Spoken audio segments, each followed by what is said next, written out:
3, 2, 1.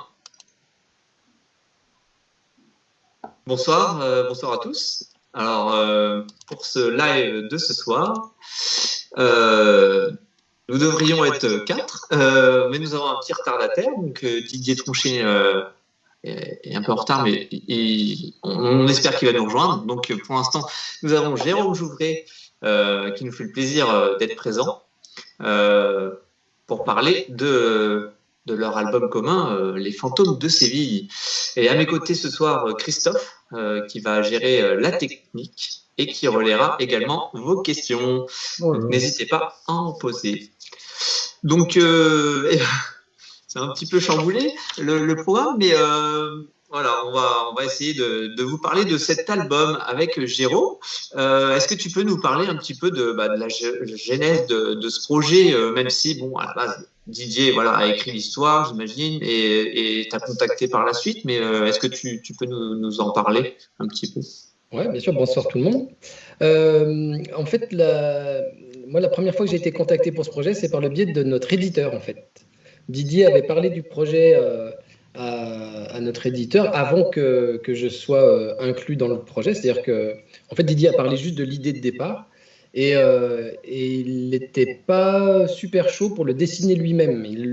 Quand il en parle, il dit, moi, mon dessin, il est particulier, il fonctionne pour certains projets, pour les bandes dessinées d'humour, mais pour un projet qui a besoin d'un petit peu plus de mouvement, on va dire, il le sent moyen. Et donc, comme là, il était question de foot et qu'il fallait dessiner des personnages qui jouent au foot, eh ben, il n'était pas hyper chaud pour le dessiner lui-même. Donc, il a cherché une collaboration. Et c'est pas la première fois qu'il fait cette démarche, puisqu'il a fait d'autres albums avec Nicobi notamment. Et puis avec Baron Brumaire, et je ne sais plus qui d'autre encore. Bref, et donc, quand il a un sujet qui lui parle, mais qu'il ne voit pas trop le dessiner lui-même, eh ben, il propose. Et là, il discute de ce projet avec notre éditeur, et notre éditeur suggère plusieurs noms, enfin ensemble, ils ont suggéré plusieurs noms, jusqu'à suggérer le mien. Et là, Didier, il a percuté en disant, mais bien sûr, il est fan de foot et il habite à Lyon. S'il habite à Lyon, il va pouvoir... Allô, voilà. Salut Didier. Je suis désolé. Bonsoir Didier. Salut, je suis désolé, j'ai pas vu l'heure. Oh, c'est pas grave. Didier, c'est pas grave, on avait commencé à raconter. Jérôme avait pris la place de Didier Tronchet pour raconter la genèse de ce projet que vous avez en commun. Ouais, je vais laisse parler, alors termine. Ouais, j'étais en train de raconter que vous aviez suggéré que ce soit moi qui dessine ce projet avec notre éditeur. Et du coup, voilà, j'ai été contacté sur ce constat-là. Donc, d'une part, on habitait tous les deux avec Didier sur Lyon, donc ça aurait été facile de collaborer, de travailler ensemble. Et d'autre part, Didier était persuadé que j'étais un fan de foot. Ce qui n'est pas tout à fait vrai, mais c'est pas très grave. Ça ne m'a pas empêché de trouver le projet intéressant et de le faire. Mais voilà, aujourd'hui, Didier est encore un petit peu persuadé que je suis fan de foot. J'essaie de lui faire comprendre poliment que oui et non, enfin plus que non que oui d'ailleurs. Mais voilà, c'est un sujet que Jérôme, tu vas arrêter avec ça. Je sais que tu adores le foot, que tu es un très bon joueur. On a joué ensemble sur un terrain, tu as mis 2 buts. Moi, c'est bon, à jamais, on est amis maintenant. Ah non, mais qu'on soit amis, ça, j'ai aucun doute. Mais que voilà. Moi, j'avais un doute, personnellement. Si tu ne t'intéressais pas au foot, il y avait un gros doute. Mais du coup, il me semble que même à l'époque, au début que tu étais aux éditions Paquet, vous ne faisiez pas des matchs avec équipe Paquet d'un côté, il y avait les éditions Le Cycliste de l'autre, il me semble. Voilà, en fait, c'est une partie de mon histoire, le foot, quand même. Faut pas blaguer avec ça. Enfin, si, on peut blaguer, mais en fait, on joue au ballon, nous, avec les copains, on jouait au ballon régulièrement, voilà, pour s'amuser. C'est ce qui énerve Didier. Quand on joue au foot, on joue pas pour s'amuser, on joue sérieux. Mais non, c'est pas qu'on joue sérieux. On joue pas pour s'amuser, parce que quand on joue pour s'amuser, on s'amuse pas. On joue pour être meilleur que soi-même grâce à l'adversaire. Voilà, je me permets de rectifier. Mais justement, il y a un passage au début de l'album où c'est un peu le discours de Jérôme, c'est celui qui vient jouer comme ça pour.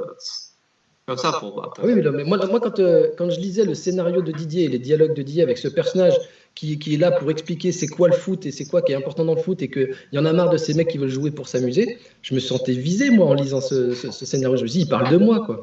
Oui, mais c'est pour ça qu'il t'a choisi, d'ailleurs. Sans doute. Mais voilà, pour rebondir sur l'anecdote, effectivement, il y a eu un festival à Sierre où il y avait eu improvisé un match des éditions Paquet contre les éditions cyclistes. Et on s'est dit, il faut remettre ça l'année suivante en mode compétition. On avait fait des t-shirts avec un Lincoln qui joue au foot. On avait fait ça bien et on a perdu. On a perdu parce que les cyclistes avaient embauché avaient recruté dans leur équipe des mecs d'autres maisons d'édition, de chez Soleil ou de je sais pas où. Si, c'était pas du jeu, quoi. C'était pas réglo tout ça. Voilà. Non. Et Didier, du coup, à quel moment tu t'es dit, tiens, je vais écrire une histoire là-dessus? À quel moment il y a eu ce détail de la 50e minute qui arrivait voilà, comme une illumination, entre guillemets, parce que tout le monde est passé à côté. Ah voilà, enfin on le reconnaît. Enfin, on reconnaît que je suis le seul à être conscient de l'anomalie de la 50e minute. C'est-à-dire, je l'ai revu tout simplement un jour, et puis je me suis dit, c'est quand même étrange ce truc. Je ne sais pas si on va le dire d'ailleurs, ce serait bien qu'on laisse planer le doute. Comme ça, les gens vont se dire, mais qu'est-ce qui s'est passé à cette 50e minute et c'est dans le livre. Donc, on ne va peut-être pas développer. Non. En tout cas, il m'est apparu évident qu'il y avait un truc étrange. Il ne correspondait pas. Alors, c'est pas technique, c'est un peu stratégique, c'est un peu je ne sais pas quoi, mais ça correspond assez bien à ce que les amateurs de football peuvent regarder. Or là, il y a quand même un milliard de spectateurs, il y a quand même eu tous les commentateurs sportifs de l'époque au foot, et personne ne peut dire on a perdu. Voilà, et qui a provoqué selon on a perdu parce que ce choc entre Schumacher et Battistini 7 minutes plus tard, et c'est dans les 10 minutes. Donc on va peut-être pas développer mon avis aussi. En tout cas, ça, et puis il m'est apparu évident. Et ça va même plus loin, c'est ce que raconte le livre aussi, ça va plus loin, c'est qu'on a chopé ce jour-là le virus de la défaite technique, c'est un peu stratégique, c'est un peu je sais pas quoi à la fin, mais ça correspond assez bien à ce que les brillants amateurs de terrain peuvent regarder un milliard de spectateurs, et comme tous les commentateurs sportifs de l'époque, et personne ne dire et en 98 et puis voilà qui a provoqué ce qu'on a parce que donc on va peut-être pas développer en tout cas moi je vois ce qui m'est apparu évident c'est ce qu'ils arrivent on a chopé le virus de la défaite technique c'est un peu je sais pas quoi mais ça correspond assez bien à ce que les brillants amateurs de terrain peuvent le virus de Séville 82 agit encore en moi et remonte à la surface à chaque France-Allemagne. Tandis que cette nouvelle génération, moi j'ai mon fils qui a 20 ans, il est arrivé en 98. À 98, au bout de 6 mois de vie, il était champion du monde. Alors que moi j'avais mis 40 ans à le devenir. Et 40 ans de souffrance, ça je peux le dire, 40 ans de souffrance, sans jamais réussir à gagner un seul match, ni se qualifier nulle part, et en étant éliminé systématiquement. Donc lui, il arrive, et non seulement il est champion du monde en 98, mais 20 ans plus tard, voilà, il est à nouveau champion du monde. C'est une génération dorée, quoi. C'est ça. Et moi, j'ai pas été personnellement par rapport à Séville, j'ai jamais été impacté parce que dans le sens où je suis né 4 jours après cette demi-finale. Mais si, moi je trouve que tu as un peu un impact. Hein. Physiquement, déjà, il y a un truc qui va pas. Et je fais assez bien le lien. Ok. Non, tu me le dis, il y a un truc. Donc on va annuler, c'est ça. On va annuler. Non, je sais pas, il y a un truc.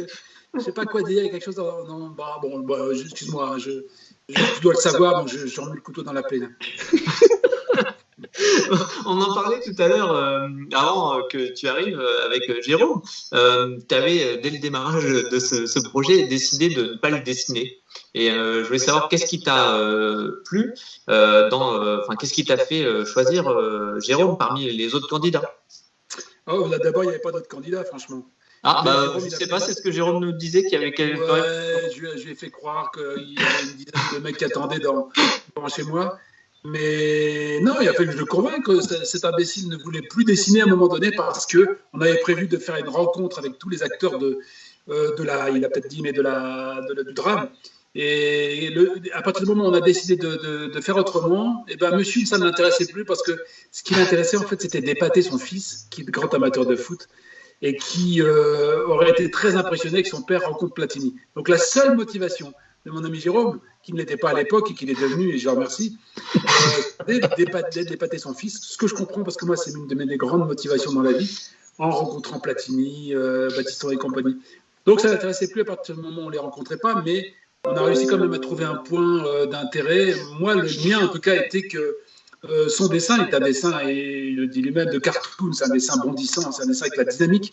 Et la dynamique, c'est tout ce qui ne caractérise pas mon dessin à moi. Moi, mes personnages sont un peu engoncés, là, ils sont tout raides. Et je ne fais pas trop bouger les gens, ils parlent assez de façon fixe. En tout cas, pendant longtemps, c'était le cas. Et donc, moi, c'est un bonheur de voir des personnages vivants à travers ces dessins. Voilà, ma principale motivation, c'était ça. Puis ensuite, le sentiment qu'on pouvait bien s'entendre, parce que finalement, c'est un garçon assez facile à vivre. Et donc, on a bien trouvé notre terrain d'entente. On avait le même langage et la même grammaire de faire autrement ici. Et il n'y avait pas grand-chose à faire pour nous convaincre l'un l'autre qu'une idée était bonne ou pas bonne, quoi. C'était évident tout de suite. Et franchement, au moment où on travaillait sur les storyboards, c'était une seule personne avec deux têtes, quoi. C'est ça, parce que vous aviez prévu à la base de faire que les premières pages ensemble au niveau du découpage, je crois, et au final, vous avez tout fait ensemble. Ouais. Bah, moi, je voulais pas. Je parle beaucoup. Pardon, Jérôme. C'est parce que dans un quart d'heure, je vais devoir partir pour une urgence. Et donc, tu vas récupérer le pouvoir et tu pourras blablabla. Dire tout ce que je veux. En attendant, c'est moi qui vais dire moi ceci, moi cela. Oui. Non, on n'a pas vraiment prévu ça. Dans mon esprit, j'étais content d'être associé à la fabrication.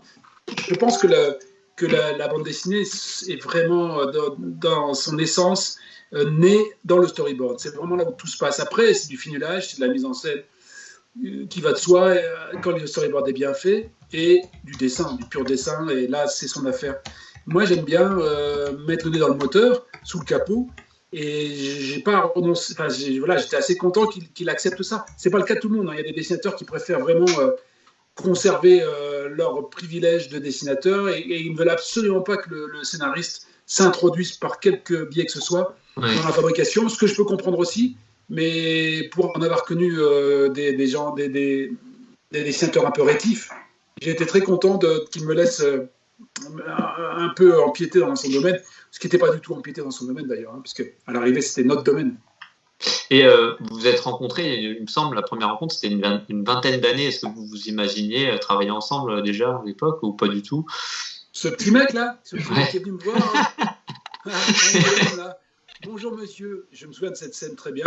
Bonjour monsieur, je connais bien vos bandes dessinées, notamment j'ai beaucoup apprécié Quartier évanoui. Eh ben oui mon gars, et qu'est-ce que tu fais dans la vie toi, tu es dans quelle classe? Et non, en fait, il était déjà dessinateur de BD. Ah, je suis content, Jérôme ne peut rien dire, il est muselé. Non, mais tout est possible dans ce métier, c'est ça qui est formidable. C'est-à-dire de rencontrer quelqu'un et de 20 ans après faire quelque chose avec lui. C'est très ouvert ce métier. Les rencontres se font très facilement. Les équipes se montent sur affinité, sur des coups de cœur, sur des projets. Voilà, donc on m'aurait dit ça, j'aurais dit bah ouais, super. Ça ne m'aurait pas surpris plus que ça. Moi, ça m'aurait surpris parce que je ne l'aurais pas imaginé, c'est clair. J'étais à l'époque, je venais de publier mon premier album et on a dédicacé côte à côte dans un festival. On a discuté pas mal et effectivement, moi, dans ma tête, si on m'avait dit en partant, dans 20 ans, tu ferais une BD avec Didier, je me dis bah non, enfin. Ah, j'adore ça. Excuse-moi, je passe un bon moment. J'adore cette humilité dont tu fais preuve et dont je suis incapable. Non, mais en plus, moi, dans mon esprit, tu étais quelqu'un qui faisait ses BD tout seul. Donc ça me semblait compliqué d'imaginer qu'on puisse bosser un jour ensemble. C'est quand on m'a proposé le projet, enfin quand notre éditeur nous a appelé pour me proposer le projet, je savais que tu avais déjà fait d'autres collaborations, notamment avec Nicobi, et je me suis dit, ah, je trouve ça classe. Voilà, il y en a d'autres qui ont cette démarche-là, même s'ils sont entre guillemets auteurs complets. À un moment donné, monsieur, ça m'intéressait plus parce que ce qui m'intéressait en fait, c'était d'épater son fils qui est grand amateur de foot et qui aurait été très impressionné que son père rencontre Platini. Donc la seule motivation, quand on me l'a proposé, Jérôme, qui n'était pas à l'époque et qui n'était venu, je me disais ouais, ça peut fonctionner quoi. C'était de faire autrement. Monsieur, ça m'intéressait. Ça c'est bon ça. Mais du coup, Didier, toi, tu les as vraiment rencontrés ou pas alors parce que à ton avis, est-ce que je vais raconter une BD où, par exemple, j'aurais pas vu l'arbitre de la demi-finale, j'aurais pas vu Schumacher, par exemple, n'importe quoi. J'aurais pas rencontré Platini pour raconter et pour transcrire leurs propos. Ce serait une vraie escroquerie, t'es d'accord, de faire une BD où on n'aurait pas rencontré ces gens. Eh ben oui, c'est une vraie escroquerie. On ne les a pas tout à fait rencontrés, on va dire. Mais je suis persuadé que leurs propos n'ont pas été trahis. J'ai eu l'occasion de parler longuement avec Michel Hidalgo, dont une fois 15 jours avant sa mort, figure-toi. Ouais. Et à l'époque où la première fois je l'ai rencontré, j'ai vraiment pu lui poser la question de lui dire mais Michel, qu'est-ce que, comme dans le livre en fait, hein, on l'a mis un peu en tête. Ce qu'on a fait juste avec Jérôme, c'est de la remise en scène. Mais la matière est là, la vérité est là, et peut-être sauf pour Platini, dans l'ensemble, c'est ce qu'ils auraient dit. Et quand j'ai parlé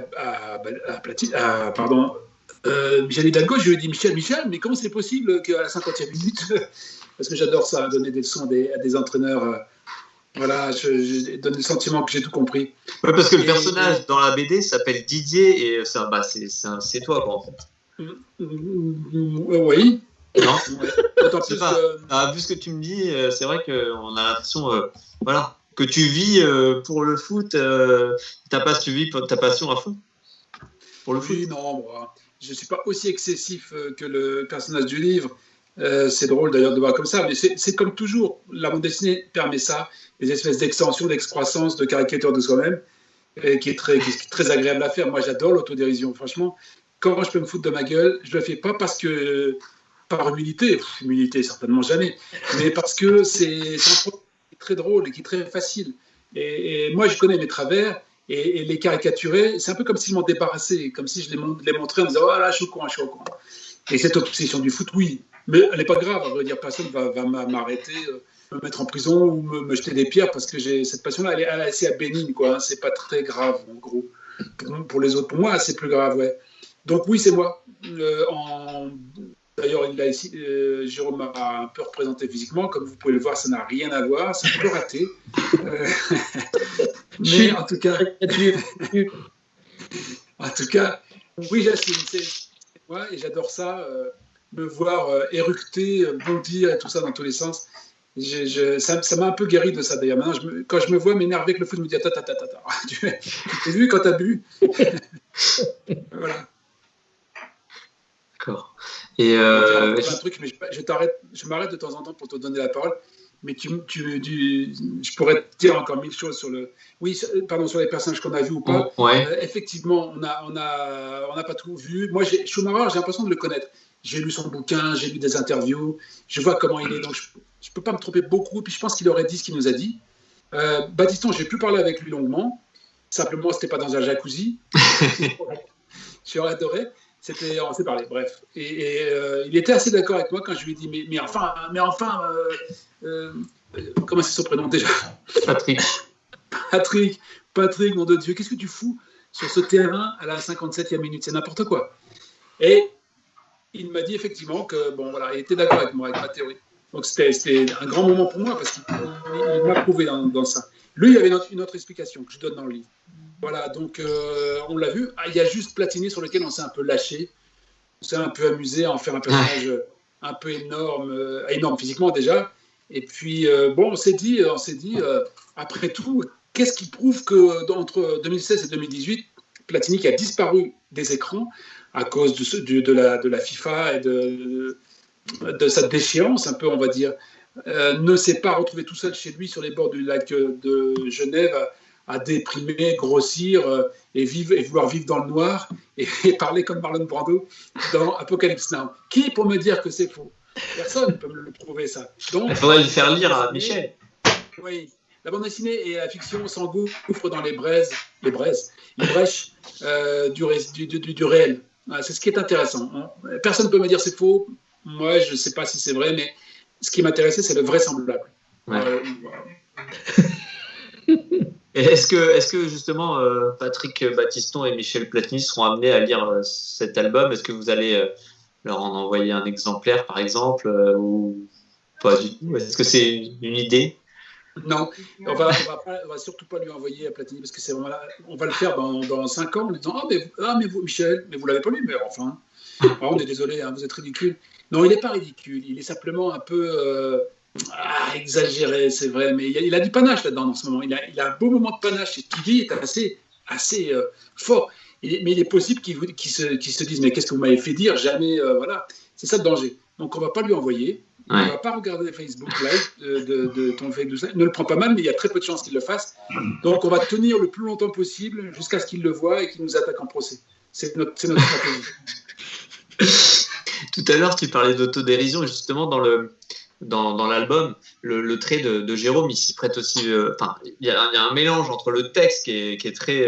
Il y a des scènes très drôles par rapport aux réactions du personnage principal, et ça passe également par l'expressivité du visage créé par Jérôme. Donc, cette complémentarité entre vous, c'était aussi quelque chose qui est évident, quoi.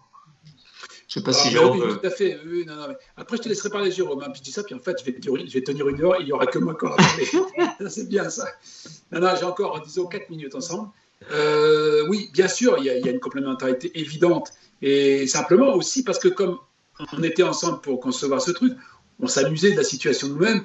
Et moi, je fais ce que je fais quand je dessine. C'est-à-dire, je joue un peu les personnages.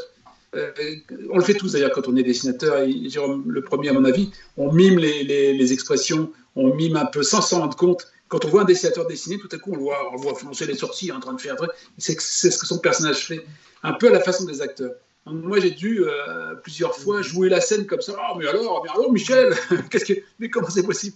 Et donc il le fait exactement comme ça dans la BD. J'adore ça. J'adore cette scène où il y a Michel Hidalgo sur la plage et l'autre enquêteur, Fred, va le voir et il met beaucoup de précautions. Il dit Michel, nous sommes reconnaissants de tout ce que vous avez apporté au football français, tout ça. Puis nous, on sent que derrière lui, il y a l'autre, là, le Didier, qui ronge son frein, qui dit et qui débarque dans la conversation. Mais qu'est-ce que t'as branlé, Michel? Comment voilà. Ça, c'est ce que j'aurais pu faire. Et il l'a saisi, et c'est vachement plus drôle encore, parce que c'est très, très dessin animé. C'est un texte avéré, des fois, notre Jérôme. Du coup, là, Jérôme s'est approprié un petit peu la scène. Enfin, tu lui as pas donné de direction pour non, on ne donne pas de direction à M. Jouvray. On ne dirige pas M. Jouvray. Geoffrey Jouvet, on disait ça de Jouvet, l'acteur. Hein. On ne dirige pas Louis Jouvet. Et on ne dirige pas non plus Jérôme Jouvet.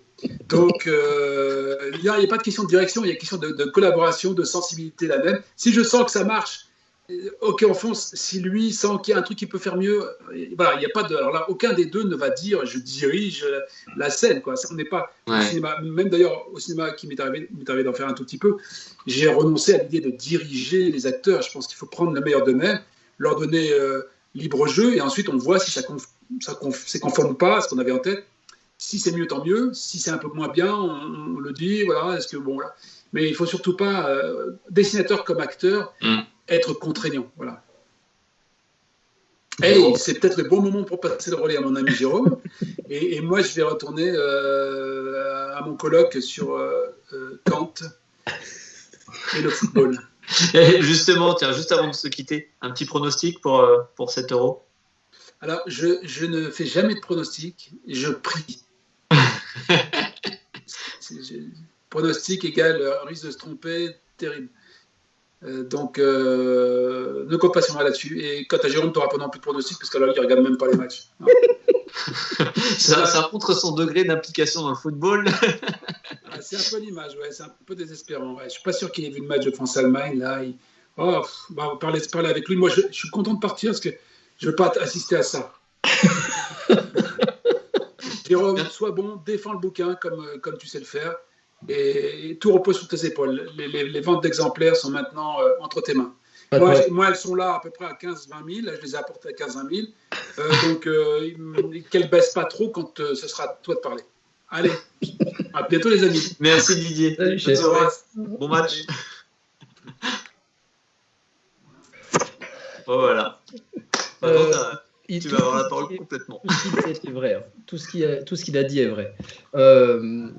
Pour revenir à ce qu'il a dit là sur la collaboration, moi, la façon dont j'ai dessiné ce bouquin, pour vous dire, la plupart du temps, on a fait le storyboard ensemble à la terrasse d'un bar.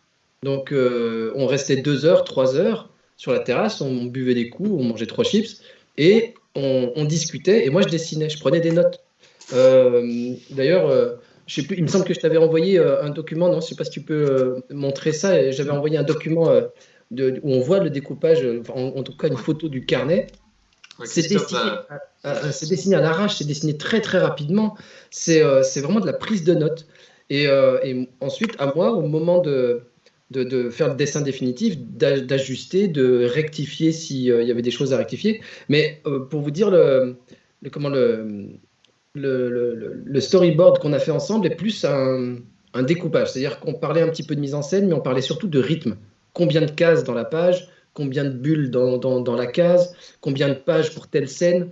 Donc c'est cette collaboration-là qu'on a fait ensemble avec comment dire, un enthousiasme mutuel qui était génial parce que effectivement, travailler avec un scénariste qui est lui-même dessinateur et qui a des notions à ce point-là de cadrage, de mise en scène, d'expression. Et effectivement, comme il l'a raconté tout à l'heure, il me racontait la scène en mimant vachement, quoi. Donc moi, je prenais des notes, je faisais des petits croquis.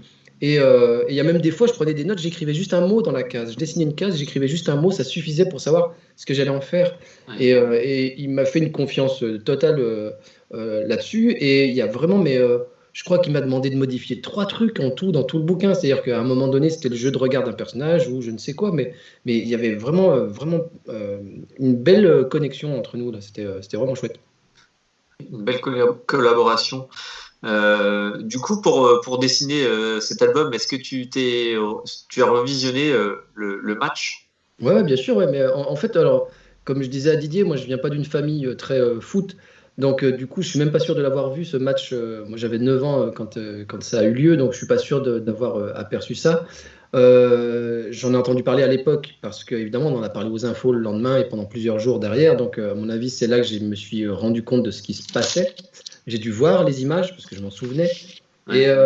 Et effectivement, quand Didier m'a proposé le projet, je savais que je devais dessiner la scène. Je devais la reconstituer sous plusieurs angles même.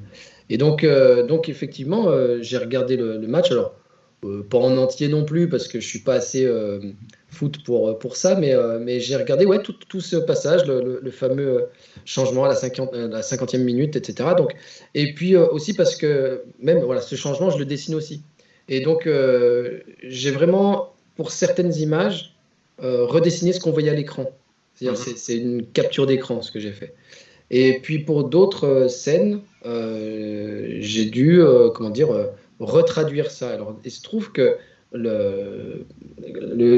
au moment où Schumacher, le goal allemand, percute avec sa fesse droite la tête de Battiston, la caméra, elle suit le ballon. Donc on ne voit pas l'action. Ouais. On la voit quelques secondes plus tard, avec le ralenti qui est vu de dos, de derrière les cages, pardon. On voit Schumacher partir au loin et on voit le choc. Et donc on le voit en petit, on le distingue mal. Et en fait, moi j'ai fait de la recherche de photos et j'ai trouvé plein de photos, parce qu'il y a plein de photographes qui, eux, justement, ne s'occupaient pas du ballon, mais s'occupaient des joueurs. Et j'ai retrouvé les photos du mouvement en entier, c'est-à-dire que du moment où Schumacher prend son impulsion, il s'envole, il tape, il est encore en l'air, Battiston commence à pivoter, il ratterrit sur le sol. J'ai tout le décomposé du mouvement, mais sous plein d'angles différents, par plein de photographes différents. Et donc, ça m'a permis, moi, de vraiment comprendre le geste, parce que sur la vidéo, on le comprend très difficilement, le geste, en fait. Il y a plein de gens, d'ailleurs, quand je leur ai dit que je travaillais sur ce projet, il y a plein de gens qui m'ont dit « Ah oui, il le tape avec le coude, il le tape avec le dos, il le tape avec le genou. » Et parce que le geste, il n'est pas très lisible. Mais voilà. Et donc, du coup, ça m'a permis d'être assez juste au niveau de la documentation. Je fais toujours référence aux auteurs de BD qui font des BD sur les avions. Ils se retrouvent toujours face à des lecteurs qui sont super spécialistes. Ils leur disent le boulon numéro 4 sur l'aile gauche, c'est pas tout à fait ça. Et moi, j'avais pas trop envie de me retrouver à argumenter face à des amateurs de foot un peu pointilleux. Donc, je me suis dit, je vais faire déjà, j'ai un dessin cartoon, donc je sais qu'on allait m'excuser beaucoup de choses sur la réalité de ce que j'allais dessiner. Mais quand même, je voulais faire un truc précis au niveau de la reconstitution. Et donc, il y a aussi une page où on redessine un match... le Koweït non, ouais, il y a le Koweït. Et puis celui avec Maradona en 86, où là, je dessine quelques cases. Et là, pareil, je me suis dit, je vais refaire les reconstitutions de l'écran parce que je veux être clair et précis sur ce point. Et après, je me suis rendu compte que le geste de l'impact de Schumacher avec Battiston, graphiquement, il n'est pas génial. Donc c'est là que j'ai triché un peu, je l'ai un petit peu retravaillé, et notamment le dessin qui est sur la couverture représente bien ce que ça représente, hein. Les gens voient très bien, ils reconnaissent, il n'y a aucun doute. Mais si on voulait chipoter, ben, les jambes de Battiston, elles sont pas tout à fait comme ça, les bras de Schumacher sont pas tout à fait comme ça sur la vraie photo. Voilà, on s'en fout, c'est pas très grave, c'est parce que le geste tel qu'il le fait, quand on fait l'arrêt sur image, ben, le geste il est un peu étrange et il n'est pas très lisible non plus, il n'est pas très dynamique. Donc voilà, je me suis permis ce genre de torsion, mais ça va pas plus loin. D'accord. Et justement, là, ce geste-là, il y a quasiment eu le même là, il y a quelques jours dans le match. Oui, ouais, on a un peu halluciné avec Didier. On s'est dit, ah tiens, c'est dingue. Alors, pareil, on s'est dit, ça se trouve, les mecs qui étaient sur le terrain, ils sont pas au courant. Parce qu'ils sont jeunes et puis ils ont jamais vu le match, ou je sais pas, Ouais. c'est un peu bizarre, j'en sais rien. Mais en tout cas, ouais, on est nombreux à avoir percuté. On se dit, ah ouais, quand même, il y en a un il y en a un qui. Ça se trouve, il voulait rendre hommage, je sais pas. Peut-être. Bah, en plus, il y a Harald Schumacher, je l'ai lu tout à l'heure, en fait, qu'il a dit la semaine dernière que de toute façon, on allait perdre contre l'Allemagne. Bon, eh ben, c'est raté. Du coup, c'est une bande dessinée sur le foot, mais bah, qui s'adresse, j'ai envie de dire, si on n'aime pas le foot, on peut quand même accrocher. Hein. Ouais, C'est pas. ouais, c'est un La truc que preuve, hein, toi, t'es pas spécialement attiré par le foot et tu t'es mis à le dessiner. Donc ouais. déjà, c'est que il y a un intérêt Ouais. aussi à raconter cette histoire, qui est une enquête. C'est une enquête. C'est une enquête un peu absurde, un peu exagérée, un peu rigolote. Et donc, c'est ce qui m'a plu. Et c'est vrai que ça, c'est un truc qui m'a bien plu, c'est qu'on l'a fait lire un peu à droite à gauche et on a pas mal de gens qui s'en foutent complètement du football et qui nous ont répondu, eh ben, ça m'a vachement plu, j'ai beaucoup aimé le lire. Enfin, voilà. Et ça nous a fait plaisir parce que c'était aussi une envie de Didier. C'est-à-dire, j'aimerais bien toucher des gens qui sont pas forcément amateurs de foot, mais qui vont s'intéresser à la limite, c'est une enquête qui aurait pu fonctionner avec n'importe quel type de névrose. Le mec aurait été amateur de jeux d'échecs et aurait déliré sur le match Kasparov machin. Et ben, ça aurait pu fonctionner aussi, quoi. Et je pense que c'est cette dimension un petit peu universelle de l'attitude d'un fan, d'un passionné. Elle parle à tout le monde en fait. Elle parle aux collectionneurs de BD, elle parle à l'amateur de rugby et elle parle à l'amateur de jeux d'échecs. Donc c'est intéressant de mettre en scène ce personnage-là voilà, Didier il en parle lui-même comme ça, d'une espèce de névrose, c'est-à-dire il est dingue de foot au point d'avoir des comportements parfois super étranges. Et du coup super risible. Et donc c'est là quand il disait tout à l'heure que j'aime bien me moquer de moi-même, bah, on s'en est donné à cœur joie. Effectivement, le personnage dans la BD s'appelle Didier. J'ai vaguement essayé de reprendre un peu ses traits. Bon, ça lui ressemble pas plus que ça parce que c'était pas le but de faire un truc très très ressemblant.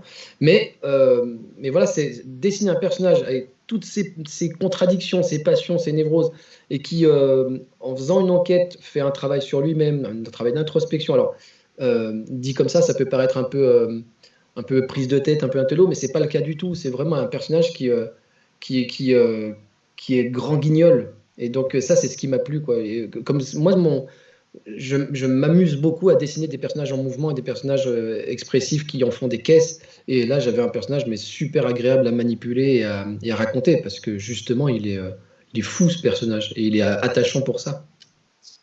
Et puis Didier, pour aussi reparler de Didier Tronchet, c'est un peu dur de savoir ce qui est vrai ou ce qui est faux. Alors, ce soir, il a dit que il n'y avait eu aucune rencontre, mais c'est vrai que dans le dossier de presse, bon, même si c'est sur le ton de l'humour, il y a beaucoup d'humour dans votre interview.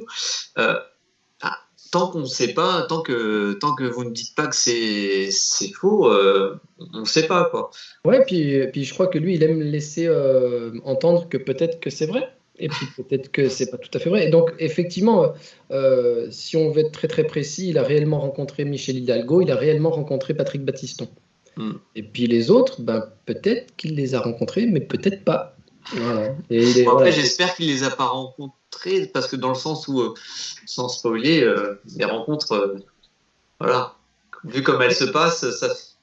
Il s'est quand même basé sur ce que, voilà, pour ceux qu'il n'a pas rencontrés, il s'est quand même basé sur ce que ces gens ont déclaré, que ce soit dans, Ouais. dans des interviews. Donc, encore une fois, c'est documenté. C'est pour ça qu'il s'amuse à dire tout est vrai, ou presque. Bon, après, on parle de cet événement de la 50e minute, mais c'est vrai que l'arbitre, j'ai revu des images, des résumés où il y a d'autres faits dans le match qui font que le match il bascule aussi du côté des Allemands. Il y a d'autres faits de jeu. Ouais, l'arbitre à première vue avait choisi son camp. Il y a les Allemands qui étaient un petit peu tous shootés à la néphérine. Je sais même, Oui, on en parle dans l'album justement. Voilà. Oui, que Harald Schumacher a avoué quelques années plus tard. Ouais. Il y a un truc qui stimule l'agressivité. Et sur le match, sur le terrain, Schumacher, il est assez bourrin. Il est assez bourrin, il harangue les supporters français, comme ça, à la limite de leur faire des bras d'honneur et tout. Il est chaud patate, quoi. Et une fois qu'il a défoncé la gueule à Battiston, il y a une image où il va près de l'arbitre, et puis il est comme ça, les bras croisés, puis les deux, ils déconnent, ils rigolent en attendant que les médecins veuillent bien évacuer le mec qui est par terre, quoi. Donc il y a des comportements qui ont. Il n'y a pas seulement le choc, il y a tout un tas de trucs qui ont choqué beaucoup de gens. Et c'est assez drôle. Alors, on n'en parle pas forcément dans le bouquin, mais c'est vrai qu'en préparant le bouquin, on a eu pas mal de petites infos plus ou moins étonnantes qu'on nous a racontées à propos de cette histoire. Comme quoi, le lendemain, Helmut Kohl et François Mitterrand s'étaient téléphonés pour calmer le jeu. Hein, on ne va pas déclencher une troisième guerre mondiale pour ça. Que l'arbitre étant hollandais, l'été qui a suivi, tous les touristes hollandais qui avaient garé leur bagnole quelque part en France la retrouvaient rayée à coups de clé, quoi. Donc voilà, ça a eu un impact, mine de rien, et ça s'est confirmé, encore une fois, pendant que je préparais le bouquin. J'en parlais autour de moi. Ah, tu bosses sur quoi en ce moment? Ben, je prépare une BD sur le CVI 82 avec Didier. Et la majorité des gens à qui je parlais, qui étaient à peu près un peu plus âgés que moi, de la génération un peu au-dessus, mais tous réagissaient de la même manière. Oh, dingue, je me rappelle exactement où j'étais. Il y avait ça, j'étais là, j'étais avec mes parents. Ça, c'est une espèce de traumatisme dans le sens médical du terme, c'est-à-dire qu'on s'en rappelle, ça nous a marqué au point de savoir où on était, dans quel état on était, qu'est-ce qu'on était en train de manger et comment était habillée maman. C'est assez fou ça. Moi, ça m'a marqué parce que, étant pas spécialement amateur de foot, ben, voilà, mais de voir en face de moi des gens qui réagissaient aussi, de façon aussi intense à cet événement, je me suis dit, ouais, c'est dingue quand même. Et puis là, ça s'est confirmé dernièrement parce qu'avec Didier, on est allé un petit peu en dédicace et on a des lecteurs qui sont venus nous retrouver, qui ne sont pas spécialement d'ailleurs amateurs de bande dessinée, mais ils ont vu la couverture, ils ont vu le sujet, ils ont dit, purée, il faut que je lise ce truc, quoi. Donc, ouais, non, c'est assez étonnant. Et il y a eu des retours justement de lecteurs qui sont venus vous voir et qui avaient déjà lu l'album. Alors, pas encore trop, à part les quelques proches qui nous ont dit que justement ils avaient apprécié le fait que ce soit accessible à quelqu'un qui n'est pas spécialement amateur de foot et qui même s'il n'a jamais entendu parler du match, il se trouve que le bouquin est suffisamment didactique pour expliquer quels sont les enjeux et le pourquoi et l'importance que ce match a pu avoir. Voilà, quelqu'un qui ne savait pas, qui n'avait jamais entendu parler de ce match, a les éléments en main en lisant le bouquin. Donc, on ne s'adresse pas seulement aux aficionados. Donc ça, c'est le retour le plus intéressant qu'on a pu avoir. Mais sinon, la plupart du temps, quand on a des retours, c'est... Alors, c'est vrai ou c'est pas vrai? Parce que Platini, vous l'avez vraiment rencontré ou pas? Ces questions-là. Tu peux dire, mon scénariste, peut-être, mais... Voilà, exactement ça. Ouais. Et du coup, ce que tu disais pour les clés, là, les voitures des Néerlandais rayées, bon, ça me rassure entre guillemets dans le sens où on dit que le monde part en vrille et qu'il y a des excès par rapport au foot, mais visiblement ça date pas d'aujourd'hui. Ouais, c'est assez étonnant, hein, comme c'est le sport le plus populaire de la planète à première vue et c'est celui qui rend le plus fou les gens, j'ai l'impression. C'est assez dingue. Didier Tronchet en premier. Ouais. Surtout quand tu vois là ce qui s'est passé aussi là ces derniers jours avec les joueurs de foot qui cachent les canettes de coca ou de bière et je sais pas si tu as vu Ronaldo a caché le coca et du coup la Coca a perdu plusieurs milliards d'euros. Oui, alors ça j'ai raté l'info mais voilà, il se trouve que comme disait Didier tout à l'heure, j'ai un fils qui est passionné de foot et qui me raconte ce genre d'anecdotes. Donc ouais, j'ai appris ça, ouais. Donc c'est un peu fou quoi. Mais moi je trouve ça dingue, ouais. Je trouve ça ouais. Carrément. Après, je trouve que les traders qui bossent pour la bourse sont bien plus cinglés que les joueurs de foot. Carrément. Ces chiffres-là, ça ne devrait même pas exister, j'ai envie de dire, ce genre de choses. Enfin, je te propose de refermer la page des fantômes de Séville et d'en ouvrir une nouvelle, parler des projets, dont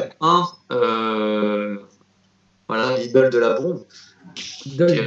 dont le tome 2 était sorti en 2008 et tu travailles sur un tome 3. Donc. Ouais, alors en fait, L'Idole dans la bombe, c'est une série que j'ai réalisée avec ma chérie, toujours à la couleur, mais avec le scénariste Stéphane Prel. Stéphane Prel, c'est un copain qui habitait sur Lyon à l'époque et avec qui j'avais fait connaissance et qui avait un talent d'écriture que je trouvais complètement dingue. Et je lui avais demandé une fois, purée, ce que tu écris, ça me parle, parce qu'il m'avait fait lire des petites histoires, des petites nouvelles, des machins comme ça, et je trouvais ça assez dingue. Et il a un humour que je crois qu'il n'y a que lui qui le lâche. Ouais, j'étais assez admiratif de ce qu'il faisait, et je lui ai dit, mais si un jour tu veux qu'on bosse ensemble et qu'on fasse une BD, je serais assez partant. Il dit, ah ouais, tant mieux, bah super, bah il se trouve que j'ai une idée. Et je lui dis, c'est quoi ton idée? Et il me répond, une femme nue dans une bombe. Alors je le regarde, je fais, oui, c'est-à-dire, bah, je sais pas, c'est tout, j'ai que ça pour l'instant. Je dis, mais qu'est-ce que je te réponde? Moi, il me dit, non, mais laisse, je vais t'écrire un truc. Et il m'écrit L'Idole dans la bombe. Il est revenu, je sais pas, peut-être 2 mois, 3 mois plus tard, je me souviens plus exactement, mais dans mon souvenir, c'était un temps assez court. Il est revenu avec, je sais pas combien de pages, il y avait 150 pages dactylographiées du scénario le plus démentiel que j'avais jamais lu, le truc le plus fou, le plus foutraque, bordélique, compliqué à suivre, mais démentiel. Et à un moment donné, il y a une bombe et il y a une femme qui doit se déshabiller pour entrer dans la bombe. Voilà. Et je lis cette scène en me disant, mais je crois qu'elle arrive à la page 142, cette scène, je fais, toute cette histoire pour venir à ça.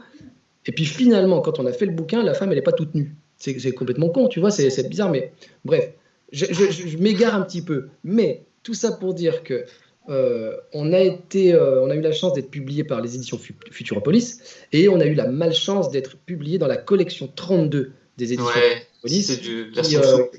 Voilà, des versions sous. L'idée, c'était de publier des chapitres de 24 pages, de 22 pages, je ne sais plus exactement voilà, avant de sortir un album qui faisait l'intégrale des formats souples. Donc 3 formats souples, un gros bouquin, 3 formats souples, un gros bouquin. Voilà. C'est un format qui fonctionne pas des masses, hein, j'ai l'impression, parce qu'il y a aussi des éditions paquet avec TK, qui avait essayé aussi et qui n'avait pas fonctionné. Ça a été un bide total. C'est-à-dire qu'il y a des libraires qui pensaient même que c'était des catalogues et qui les offraient gratos aux gens. Enfin bref, ça a été un bide total, ce qui fait que il y avait 14 séries qui ont démarré dans cette collection à l'époque. Et il y en a 2 qui ont marché. C'est tout. Toutes les autres, elles se sont plantées. Et donc, l'éditeur a dit, on arrête tout. Et le problème, c'est qu'ils ont dit, on arrête la version souple. Mais on continue les versions cartonnées, les versions donc intégrées. Ouais. Et donc, nous, on a publié 2 albums comme ça. Donc, le premier était l'intégrale des 3 formats souples. Et le deuxième était un bouquin sans qu'il y ait eu de format souple avant. D'accord ? Mais ça n'a pas trouvé son public. Et donc, la plupart des séries ont toutes été arrêtées. Et nous, il y a eu une sorte d'accord avec les éditions Futuropolis. C'est-à-dire que nous, on devait faire 4 bouquins. Et en fait, on a trouvé un accord pour raccourcir un petit peu l'histoire et finir avec un 3e bouquin. Sauf que cet accord, il est arrivé tardivement. Et donc, on a mis du temps à le faire, ce bouquin. Et voilà, c'est seulement maintenant, alors que le tome 2 est sorti il y a 13 ans maintenant, que je fais le tome 3. Mais par contre, j'ai replongé dans cet univers avec délectation et plaisir, et je m'éclate comme un petit fou. Voilà, si je peux faire montrer une grande case que je suis en train de dessiner. Parce que sinon, on va diffuser les 2 planches. Oui, je t'ai envoyé 2-3 trucs. Ouais. Et donc, voilà, il nous reste une dizaine de pages à dessiner. Je pense que j'aurai fini à la fin de l'été. Et c'est un bouquin qui, si tout va bien, devrait sortir l'année prochaine. On n'a pas encore fixé de date avec l'éditeur. Il faut qu'on rediscute de tout ça. Mais voilà, donc ça, c'est l'actu du moment. C'est que je suis en train de finir L'Idole dans la bombe. Alors, ça me fait plaisir parce que même si le bouquin n'a pas trouvé son public, il en a trouvé un petit peu, et le peu qu'il a trouvé, ils attendent ça avec une certaine impatience, et ça me fait plaisir, et donc voilà. Et il y aura peut-être aussi une opération de l'éditeur pour essayer de relancer par rapport aux tomes 1 et 2. J'espère qu'ils vont jouer le jeu, que les libraires vont jouer un petit peu le jeu pour que justement que les libraires, s'ils se retrouvent avec un tome 3 et sans que personne puisse lire le 1 et le 2, ça serait... parce que je décourage quiconque de lire le 3 sans avoir relu le 1 et le 2. L'histoire, elle est trop complexe, elle est trop... Peut-être un coffret avec une cale. Ah bah pourquoi pas, ça peut... Voilà, on lance les idées. Hein. Ah ouais, si ça intéresse l'éditeur, moi je suis partant. Alors là, il y a Fabienne donc, qui nous disait bonsoir tout à l'heure, et Elisabeth Constant, je ne sais pas si tu connais. Voilà, donc bonsoir Elisabeth. Donc n'hésitez pas, hein, si vous avez des questions. Voilà, on arrive bientôt au terme de ce live, mais si vous avez des questions, n'hésitez pas. Jérôme est là pour y répondre. Si vous avez des questions pour Didier, Jérôme est là également pour y répondre. Sans problème, sans problème. Du coup, une petite question de fan, c'est-à-dire moi-même. Hein. Lincoln, est-ce que c'est une page définitivement fermée ou est-ce qu'on peut espérer un jour voir une nouvelle aventure? Oui, on peut espérer sans problème. Disons que c'est vrai qu'on a discuté avec notre éditeur, on lui a parlé d'une pause un petit peu longue, tellement on a des projets sous le coude. C'est-à-dire on a initié, quand je dis on, c'est que ce soit Anne-Claire avec d'autres auteurs, que ce soit Olivier avec d'autres dessinateurs et moi avec d'autres scénaristes, ou même avec Olivier en tant que scénariste et avec son épouse, on a mais plein de projets en cours de route. Et donc, effectivement, la pause est longue et elle risque d'être un petit peu longue. Voilà, Anne-Claire vient de faire les couleurs de Écuyer, une bande dessinée scénarisée justement par Jean-Christophe Devenay, avec qui on avait fait Johnny Jungle. Tout à fait. Très bonne série. Voilà. Très bon diptyque. Merci. Et donc voilà, on a plein de projets. Ben, justement, là, on est en train de travailler avec Jean-Christophe Devenay sur un nouveau projet qui va raconter la conquête du pôle Sud dans les années, au tout début du XXe siècle. Donc voilà, on a plein de projets, plein d'envies. Lincoln, des fois, ça nous trotte dans la tête des petites idées de tiens, on pourrait raconter ceci ou raconter cela. Mais ça donne rien de très concret pour l'instant. Donc non, il va falloir être encore un petit peu patient. Oui, c'est pas. On saura patienter. Alors pour faire patienter, il y a l'intégrale qui sortent. Voilà. C'est petite exclu pour ton émission. Il y a une première intégrale qui va sortir à l'automne. D'accord, et qui reprendra l'intégralité, parce que là, il y en a quand même pas mal. Hein. Il y en a 9, et donc pour l'instant, il y a 3 intégrales de prévues avec 3 albums à chaque fois. D'accord, ouais. Mais il y a plus de 9 tonnes, non? Il n'y en a pas 10? Il y en a 9, il y en a 9. Il y en a 9, oh, pardon. Ok. Ah, tiens, je peux te montrer en avant-première la couverture de la première intégrale. Eh oui, avec plaisir. Ouais, donc du coup, tu réalises des illustrations inédites pour chaque couverture. Ouais, c'est ça. D'accord. Voilà. Et donc on va essayer de mettre des petits bonus aussi dans le bouquin, parce que pareil, là aussi, il y a les lecteurs qui me demandent ce genre de choses. Si on peut mettre des petits bonus dans les intégrales. Carrément. Elisabeth, alors ce que je vous propose, Elisabeth, c'est de revoir le replay, parce que Elisabeth nous demande une petite présentation de l'histoire, mais bon, on a parlé en début de live. Des fantômes de Séville? Bah oui.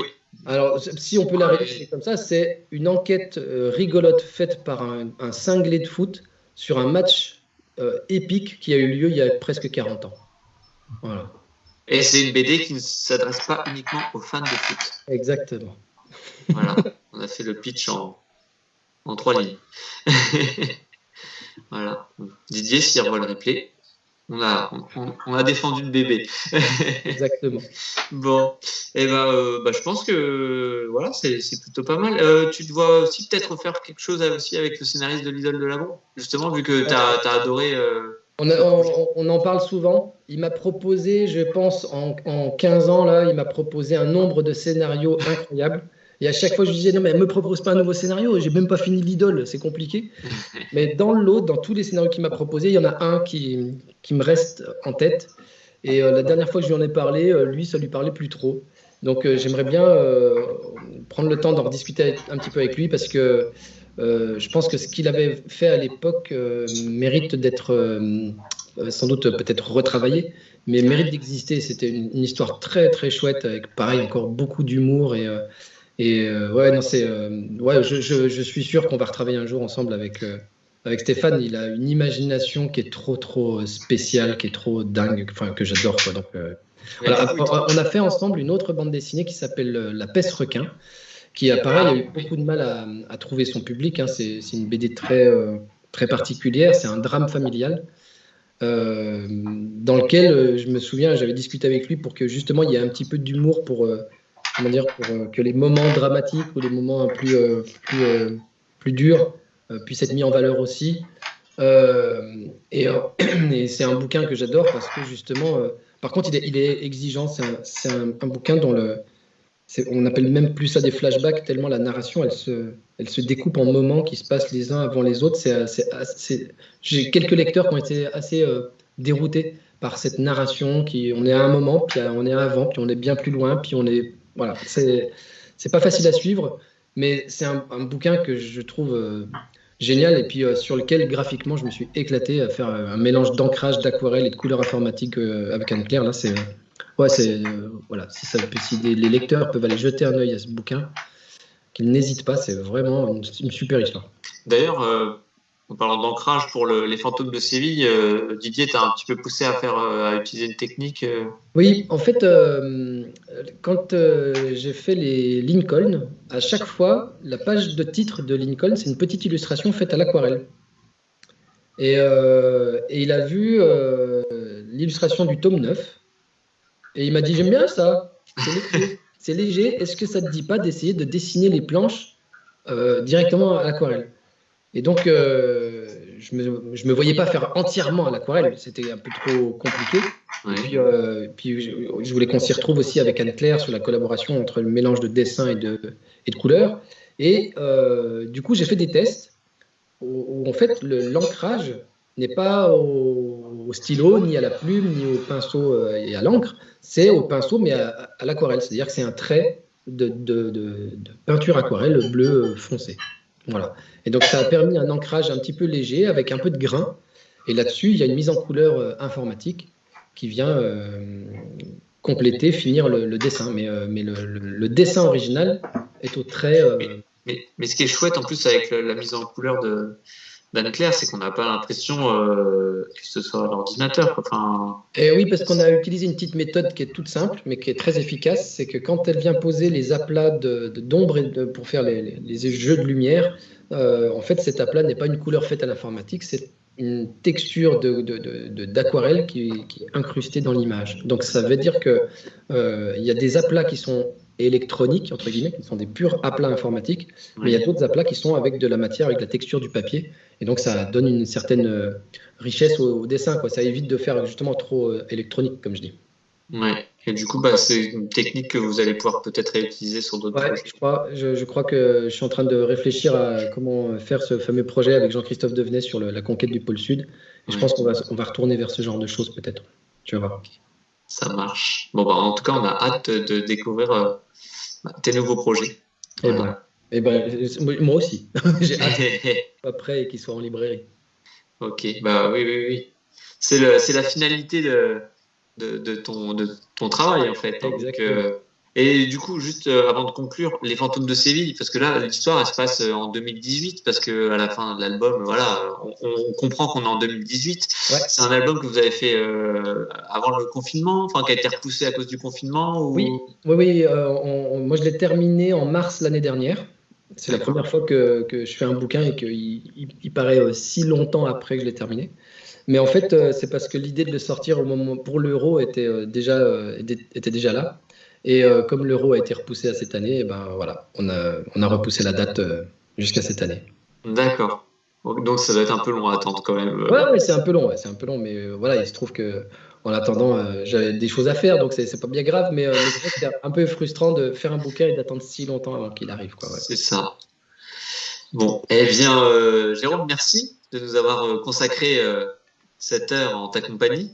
Merci à toi, merci Nicolas, merci Christophe pour la technique. De rien. Et puis, on se dit à bientôt. Le replay est disponible immédiatement sur Facebook et d'ici une demi-heure, trois quarts d'heure sur notre chaîne YouTube. Voilà, donc je vous invite à revoir ce live avec Didier au début. Enfin, pas au début, mais un petit peu après. Mais voilà. Donc, Didier